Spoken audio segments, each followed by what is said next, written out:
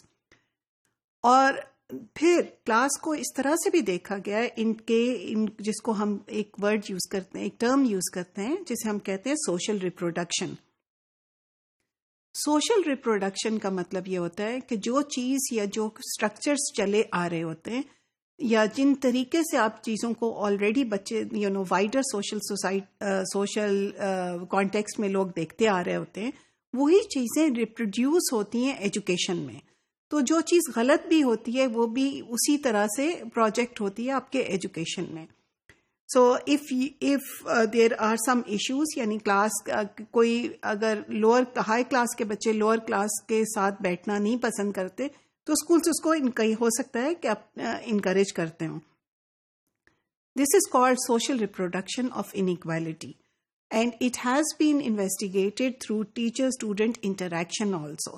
جیسے ٹریکنگ ہو جاتی ہے جس میں اسٹوڈینٹس کو کسی اسکول میں ایبلٹی کے بیسس پہ الگ کر دیتے ہیں, اور ہم نے دیکھا کہ جو لوور ایبلٹی کی کلاس رومز یا گروپس بناتے ہیں اس میں زیادہ جو ٹیچرز ہوتے ہیں وہ انکیپیبل ہوتے ہیں یا وہ ان میں آتے ہی نہیں ہیں, اور وہ گروپس بہت بڑے ہوتے ہیں. تو جیسے ایک ایگزامپل لے لیں, ہم ریسرچ کے لیے جب گئے تو ایک اردو میڈیم اسکول میں 3 قسم کے گروپ بنے ہوئے تھے. ایک وہ گروپ تھا جو کہ بہترین اسٹوڈینٹس کا تھا اور اس میں صرف 25 بچے تھے.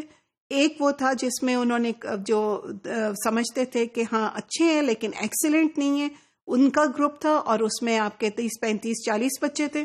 اور ایک گروپ وہ تھا جس کو یہ سمجھتے تھے کہ ان میں بچوں میں ایبلٹی ہے ہی نہیں, اور وہ 80 بچوں کا گروپ تھا.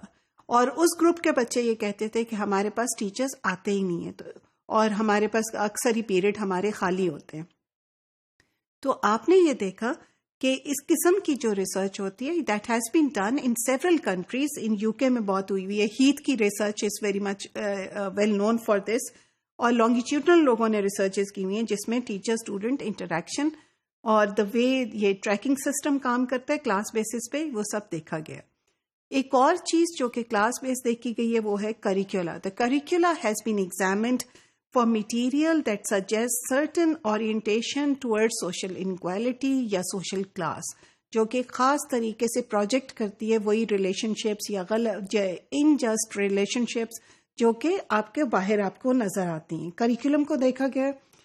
پھر ایکیڈیمک اچیومنٹس کو دیکھا گیا ہے کہ جو بچے لوور سوشو اکنامک اسٹیٹا سے بلانگ کرتے ہیں اور جو بچے ہائر سوشو اکنامک اسٹیٹا سے بلانگ کرتے ہیں ان کی ایکیڈیمک اچیومنٹس میں کیا فرق ہے, اور ان کی بیک گراؤنڈس کو لے کر ان کے ایجوکیشنل لرننگ اور ان کی اس کو دیکھا گیا.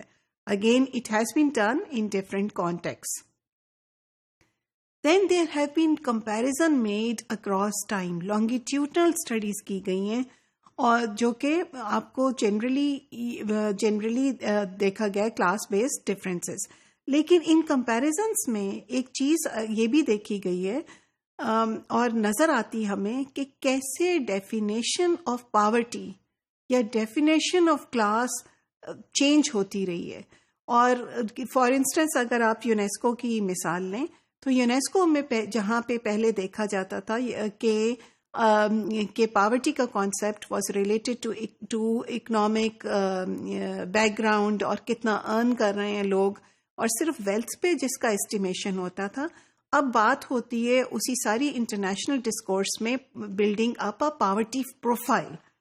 یعنی اب پورا ایک پروفائل بنتا ہے کہ کس طرح سے ایک کلاس جو ہے, کلاس کو اگر آپ نے ڈیفائن کرنا ہے تو اس کی کتنے ملٹی ڈائمینشنل اس کے ایسپیکٹس ہیں اس کو دیکھا جاتا ہے.